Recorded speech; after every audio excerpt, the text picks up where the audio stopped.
Hello' বন্ধুসকল নমস্কাৰ মই ভাস্কৰজিৎ চৈকিয়া ভাস্কৰজিৎ ইউটিউব চেনেললৈ আপোনালোকক স্বাগতম জনাইছোঁ। আজি ভিডিঅ'টো মই মাছৰুম খেতিৰ ওপৰত বনাবলৈ লৈছোঁ। মাছৰুম খেতি কৰিবলৈ আচলতে কিমানখিনি ঠাইনো প্ৰয়োজন আৰু কি বস্তুনো প্ৰয়োজন হয় এইখিনি কথা আজি এই ভিডিঅ'টো জানিম আৰু বীজখিনি ক'ৰ পৰা কেনেকৈ আনিব লাগিব এইখিনি সম্পৰ্কেও আমি আলোচনা কৰিম। গতিকেলৈ এইখিনি কথা জানিবলৈ আপোনালোকে ভিডিঅ'টো আৰম্ভণিৰ পৰা শেষলৈকে ধৈৰ্য সহকাৰে চাই থাকিব। ভিডিঅ'টো ভাল লাগিলে লাইক কৰিব, কমেণ্ট কৰিব, ছাবস্ক্ৰাইব কৰিব, লগতে ছাইডত থকা বেল আইকনটো ক্লিক কৰি দিব। আহকচোন বন্ধুসকল ভিডিঅ'টো চাওঁ। এইখিনিতে এইটো ঘৰতে মাছৰুম খেতি কৰিছে। বলকচোন চাওঁ ভিতৰত কিনো আছে কেনেকৈনো কৰিছে। এইখিনি চাওক লাইন লাইন শাৰী শাৰীকৈ ৰছীয়ে বান্ধি ওলমাই থৈছে ধুনীয়াকৈ। আৰু এইখিনি কিছুমান দিন হ'ল চাগে দিয়া। আমি নাফুগৰাকীৰ লগত লাহেকৈ এইখিনি কথা আমি আলোচনা কৰিম। প্ৰথমে এইখিনি চাই লওঁ। এইখিনি দেখিছে নাফু ফুটিছে এইবিলাক চাওক নাফু কেনেকৈ ফুটিছে আৰু এয়া পানী দিছে চাওক। এয়া নাফু খেতিয়কগৰাকীয়ে পানী দিছে কেনেকৈনো পানী দিছে চাওক। এইদৰে পানী দিছে চাওক। এনেকৈ পানী দিলে আচলতে নাফুখিনি গ্ৰ' হোৱাত মানে সহায় হয়, সেইকাৰণে পানী এনেদৰে দিছে। এইখিনি দেখিছে পানী দিছে। এইটো চাওক স্প্ৰে গান কেনেকৈ তৈয়াৰ কৰি লৈছে তেওঁ ধুনীয়াকৈ দিছে। যথেষ্টখিনি নাফু হৈছে, ধুনীয়া হৈছে নাফু খেতি।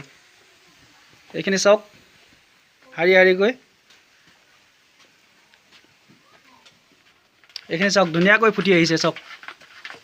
আৰু দুই এদিনতে হয়তো এইখিনি ছিঙিব। আমি কালিলৈ ছিঙিম বুলি কৈছে নাফু খেতিয়কগৰাকীয়ে কৈছে। আমি তেখেতৰ লগত আমি কথা পাতিম অলপ পিছত। প্ৰথমতে আপোনালোকক এইখিনি দেখুৱাই লৈছোঁ চাওক কিমান ধুনীয়াকৈ ফুটি আহিছে নাফু। এইবিলাক চাওক কিমান ধুনীয়াকৈ ফুটি আহিছে। শাৰী শাৰীকৈ ধুনীয়াকৈ শৃংখলাবদ্ধভাৱে তেওঁ এইখিনি খেতি কৰিছে, ভাল লাগিছে। আৰু দুই এদিনতে তেওঁ এইখিনি বজাৰলৈ নিব। আৰু এটা ধুনীয়া প্ৰটিনযুক্ত খাদ্য মাছৰুম। আপোনালোকক নক'লেও হ'ব চাগে এই বিষয়ে, আপোনালোকে বুজি পায় জানে এইখিনি কথা। এইখিনি চাওক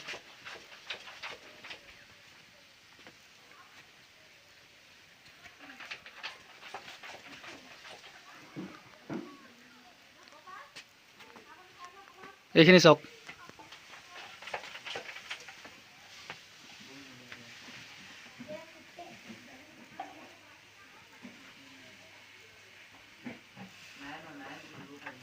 এতিয়া আমি তেখেতৰ লগত দুআষাৰ পাতিম।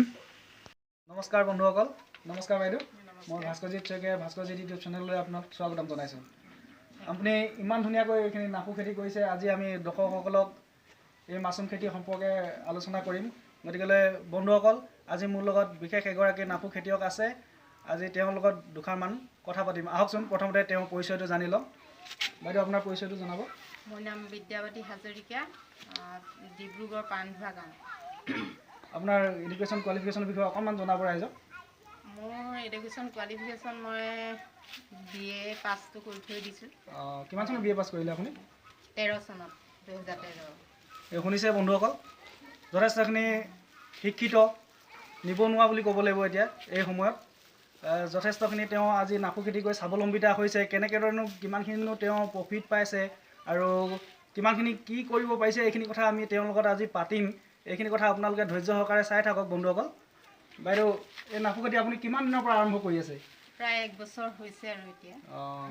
আৰু আচলতে এইখিনি কেনেদৰে কৰিব লাগিব অকণমান দৰ্শকসকলক জনাওকচোন। কেনেকৈ ধৰণে কিমান প্ৰতিপালন কৰিব লাগিব আৰু কিমানখিনি আপোনাৰ লাভৱান হয় আৰু মাৰ্কেটত বা সাধাৰণ ভাষাত আমি বজাৰলৈ আপোনালোকে কিমান টকাত বিক্ৰী কৰে কেজিটো প্ৰতি, আৰু কিমান দিনত আপুনি খেৰটো ভৰাই কেনেধৰণে প্ৰস্তুতি কৰে এইখিনি বিষয়ে অকণমান ৰাইজক জনাওকচোন। কাঠফুলা খেতিৰ কাৰণে প্ৰকৃততে মেইন কেঁচা সামগ্ৰী হ'ল খেৰ। খেৰটো লাগে। খেৰটো আপোনাৰ প্ৰথমতে কি কৰিব লাগিব, খেৰটো প্ৰস্তুত কৰি ল'ব লাগিব। ইয়াত খেৰত সাধাৰণতে এটা বীজাণু থাকে, সেই বীজাণুটো নষ্ট কৰি ল'ব লাগিব। নষ্ট কৰি ল'বলৈ আপোনাৰ দুটা ধৰণে পাৰি। এটা হ'ল ড্ৰাই আৰু আনটো হ'ল কোল্ড ছিষ্টেমত কৰিব পাৰি। যদি কি কয় আমি হট চিষ্টেমত কৰোঁ তেতিয়া পানীটো উতলাই পেলাই কৰা হয়।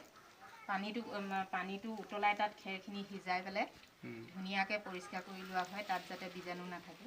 আমি তেনেকৈ কৰোঁ। তাৰপিছত খেৰটো শুকুৱাই লৈ তাৰমানে পানী বেছি থাকিব নালাগিব। হয় 40-60 এনেকুৱা হ'ব লাগিব, তেতিয়া পেকেজিং বেয়া হৈ নাযায়। তাৰপিছত পেকেজিঙত ভৰাই দিব লাগিব, তৰপে এনেকৈ ভৰাই লয়।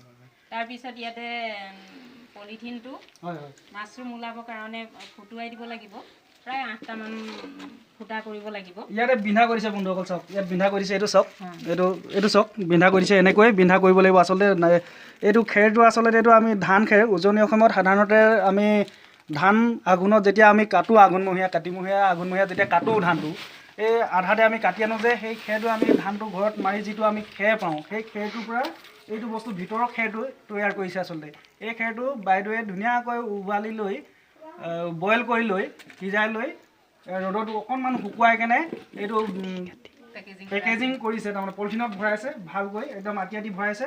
আৰু ইয়াতে বীজখিনি তেওঁ দি দিছে, ভিতৰত বীজখিনি দি দিছে। এই বগা দেখিছে, এইখিনি দেখিছে, এইখিনি বীজ তেওঁ ধুনীয়াকৈ দিছে। এইখিনি দেখিছে ফুটিছে, এইখিনি দেখিছে, তেওঁ খাপটোকৈ ধুনীয়াকৈ ভৰাই দিছে, ইয়াতে ভৰাই দিছে। এইখিনি ফুটিছে, চাওক, মই অলপ আগতে আপোনালোকক দেখুৱাইছিলোঁ, এইখিনি ফুটিছে ধুনীয়াকৈ, চাওক ধুনীয়াকৈ ফুটিছে, চাওক। এইখিনি বাইদেউ বজাৰত নিলে আপুনি কেজি কেনেকৈ পায়? এইখিনি এইটো পাৰ কেজি 200 টকা পোৱা হয়। পাৰ কেজি আপুনি খুচুৰা বিকিলে 200 টকা কেজি। 200 টকা পোৱা হয়। আপুনি পাইকাৰী কেনেকুৱা ৰেট এইবিলাক? পাইকাৰী 160 পাইকাৰী কিলো। হয়। যথেষ্টখিনি লাভৱান হৈছে তেওঁ। আপোনাৰ ইয়াত বৰ্তমান কিমানটা আছে এনেকুৱা ধৰি লওক? প্ৰায় 150 আছে। কিছুমানে পেকেজিং কৰি থোৱা আছে, ওলমাই দিয়া হোৱা নাই, টাইম হোৱা নাই সেইখিনি ওলমাবলৈ। তাত এটা মাইচেলাম আহিব লাগে, মাইচেলামটো আহিলে ইয়াত এনেকৈ হেঙিং কৰি দিয়া হয়। 150ত আপুনি ধৰি লওক, এতিয়া আপোনাৰ কিমান দিন হ'ল এইখিনি ইয়াত এনেকৈ ধৰে ওলোমাই থোৱা, তৈয়াৰ কৰি থোৱা? ইয়াতে দুটা হেৰি আছে, এইখিনি মানে প্ৰায় শেষ হৈছে। দুটা ষ্টেপত দিছে মানে আপুনি? দুটা ষ্টেপত, যিখিনি মানে হেৰি মেচিয়ৰ হৈ গৈছে। আমি আজি বাইদেউৰ লগত যথেষ্টখিনি কথাই শিকিলোঁ, আৰু কিছুমান কথা আমি জানিবলগীয়া কথা থাকিলে, আৰু গুটিখিনি আমি বীজখিনি ক'ৰ পৰা কেনেকৈ যোগাযোগ কৰিব লাগিব, এইখিনিও আমি অলপ পিছৰ ভিডিঅ'টোত আপোনালোকক এইখিনি কথা জনাম। আজি এইখিনি দেখুৱাবলৈ আজি ঠিক মানে সময়টো অকণমান নাটনি বুলি ক'ব লাগিব আপোনালোকক। আপোনালোকে নেক্সট ভিডিঅ'টোত আপোনালোকক মই এইখিনি সকলোখিনি তথ্য মই বাইদেউৰ লগত কথা পাতি কিনে মই আপোনালোকক যোগান ধৰিম। আৰু আজিলৈ বাইদেউ ইমানখিনিতে সামৰণি মাৰিছোঁ। নমস্কাৰ বন্ধুসকল, বাই বাই।